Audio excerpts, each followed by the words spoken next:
ओम नमो भगवते वासुदेवाय नमः। नमस्कार दोस्तों, स्वागत है आप सभी का हमारे यूट्यूब चैनल पावरफुल हिंदू धर्म में। आज हम आप सभी को कार्तिक मास में श्री कार्तिक महात्म्य कथा अध्याय 9 और 10 का रसपान कराएंगे। आइए रसपान कीजिए कथा अध्याय 9 का।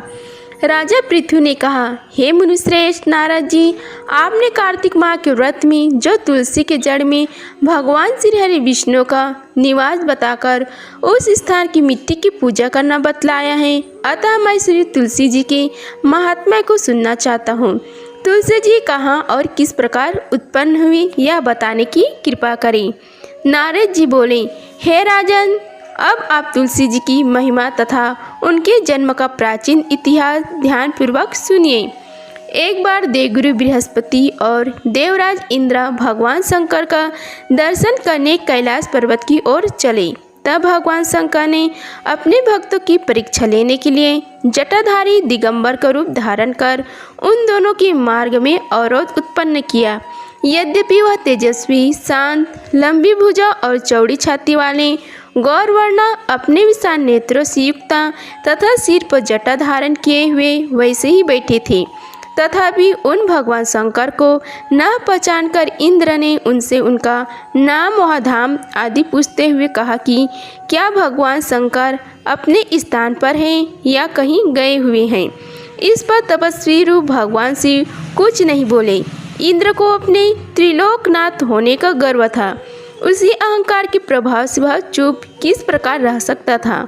उसने क्रोधित होते हुए उस तपस्वी को छुड़ा कर कहा, अरे मैंने तुझसे कुछ पूछा है और तू उसका उत्तर भी नहीं देता। मैं अभी तुझ पर व्रज का प्रहार करता हूँ, फिर देखता हूँ कि कौन तुझ दुर्मुक्ति की रक्षा करता है। इस प्रकार कहकर जैसे ही इंद्र ने उस जटाधारी दिगंबर को मारने के लिए हाथ में व्रज लिया, वैसे ही भगवान शिव ने व्रज सहित इंद्र का हाथ स्तंभित कर दिया और विकराल नेत्र कर उसे देखा। उस समय ऐसा प्रतीत हो रहा था कि वह दिगंबर प्रज्वलित हो उठा है और वह अपने तेज से जला देगा। भुजाएं स्तंभित होने के कारण इंद्र दुखित होने के साथ साथ अत्यंत कुपित भी हो गया। परंतु उस जटाधारी दिगंबर को प्रज्वलित देखकर बृहस्पति जी ने उन्हें भगवान शंकर जानकर प्रणाम किया और दंडवत होकर उनकी स्तुति करने लगी। बृहस्पति भगवान शंकर से कहने लगे कि हे दीनानाथ, हे महादेव, आप अपने क्रोध को शांत कर लीजिए और इंद्र के इस अपराध को क्षमा कीजिए। बृहस्पति की यह वचन सुनकर भगवान शंकर ने गंभीर वाणी में कहा, मैं अपने नेत्रों से निकले हुए क्रोध को किस प्रकार रोकूं। तब बृहस्पति ने कहा, हे भगवान, आप अपना भक्तवत्सल नाम सार्थक करते हुए अपने भक्तों पर दया कीजिए। आप अपने इस तेज को अन्यत्र स्थापित कीजिए और इंद्र का उद्धार कीजिए। तब भगवान शंकर गृह बृहस्पति से बोले, मैं तुम्हारी स्तुति से अत्यंत प्रसन्न हूँ। तुमने इंद्र को जीवन दान दिलवाया है।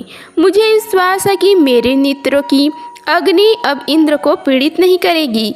बृहस्पति से इस प्रकार कहकर भगवान शिव ने अपने मस्तक से निकलते हुए अग्निमय तेज को अपने हाथों में ले लिया और फिर उसे क्षीर सागर में डाल दिया।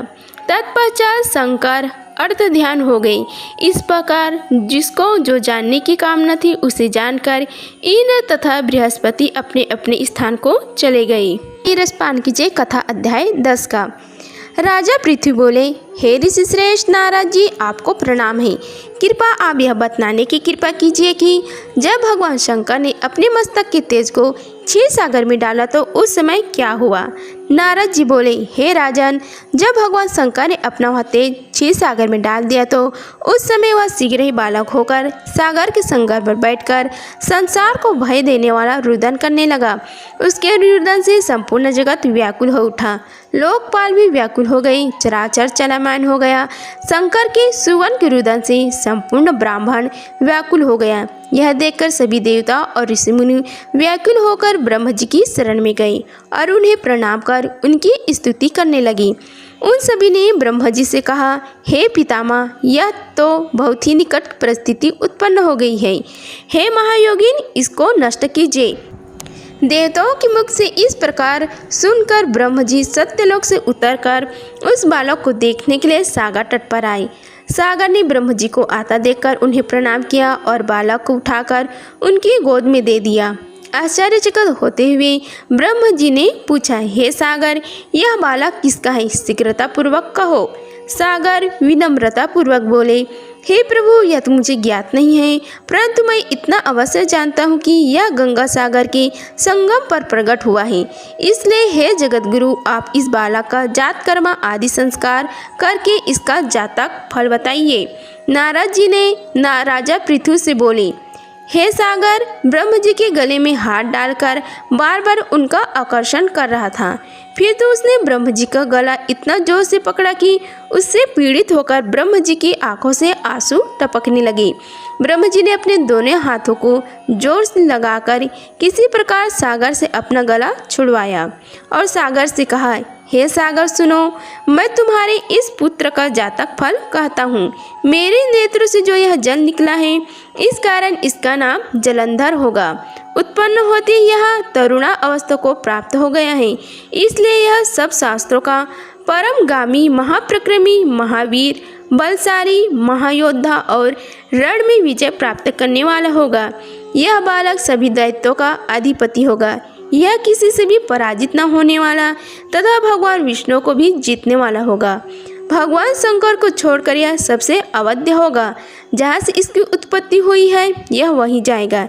इसकी पत्नी बड़ी पवित्रता, सौभाग्यशाली, स्वर्ग सुंदरी, परम मनोहर, मधुर वाणी बोलने वाली तथा शीलवान होगी। इस सागर से इस प्रकार कहकर ब्रह्म जी ने शुक्राचार्य को बुलाया और उनके हाथों से बालक का राज अभिषेक कर स्वयं अंतर्ध्यान हो गई। बालक को देखकर सागर की प्रसन्नता की सीमा न रही। वह हर्षित मन से घर आ गया। फिर सागर में उस बालक का लालन पालन कर उसे पुष्ट किया। फिर कालनेमी नामक असुर को बुलाकर वृंदा नामक कन्या से विधि पूर्वक उसका विवाह करा दिया। इस विवाह में बहुत बड़ा उत्सव हुआ। श्री शुक्राचार्य के प्रभाव से पत्नी से जलंधर दैत्यों का राजा हो गया। इति श्री कार्तिक महात्म्य कथा अध्याय 10 का समाप्त हुआ। अगर आप सभी को हमारी वीडियो अच्छी लगी होगी तो वीडियो को लाइक कीजिए, चैनल को सब्सक्राइब कीजिए और कमेंट बॉक्स में ओम नमो भगवते वासुदेवाय लिखिए। धन्यवाद। मिलते हैं अगले वीडियो में, तब तक के लिए जय श्री राधे कृष्णा।